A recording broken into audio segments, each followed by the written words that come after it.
Hello everybody, welcome back to my kitchen and to another video. I'm going to be cooking this fantastic and sensational creamy tilapia fish curry. It's got the amazing flavors of coconut, cherry tomatoes and basil, and what I really love about it is that it comes together in just 15 minutes including prep time. So if this sounds good to you, let's get started. Okay, first we're gonna make this curried mixture by adding curry paste, garlic and oyster sauce to a small bowl. Now if you've got fish sauce, go ahead and use it because it's gonna give your curry a much better flavor. I had to improvise because I didn't have that in my kitchen. Now go in with coconut milk, whisk everything until well combined and set aside. Up next, I am combining some flour with black pepper, turmeric and salt, and I'm going to be coating my fish with this seasoned flour in a wee bit. Katika sawa zino, I'm going ahead to cut my fillet of tilapia fish into cubes, and when that is done, I'm going to transfer the cubes to the seasoned flour to coat them thoroughly.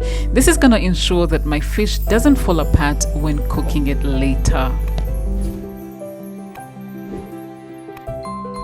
Now add some oil to a preheated pan. Add the fish and fry over high heat for about 3 to 4 minutes or until the fish is just beginning to brown around the edges like this.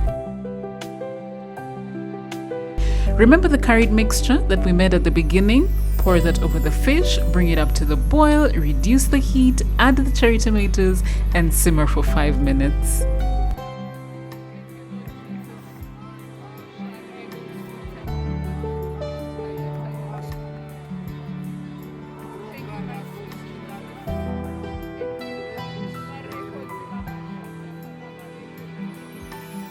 So I hope you've been blessed by that powerful word from our loving, gracious, kind, compassionate and good Father. Back to the curry. This is about 5 minutes later and it's time to go in with the basil. Make sure you use fresh basil because I bought mine a while back and they're obviously not as fresh as they should be, but I still went ahead and used them. So please do what I say, not what I do. After stirring the basil in, your beautiful tilapia fish curry is ready to be plated with your choice of sides. Now steamed rice and green beans is a wonderful option. Thank you so much for watching today's video and please like and share it if you intend to cook it. And until my next one, may the good Lord bless you, pucker you up, overflowing with goodness to others. Bye!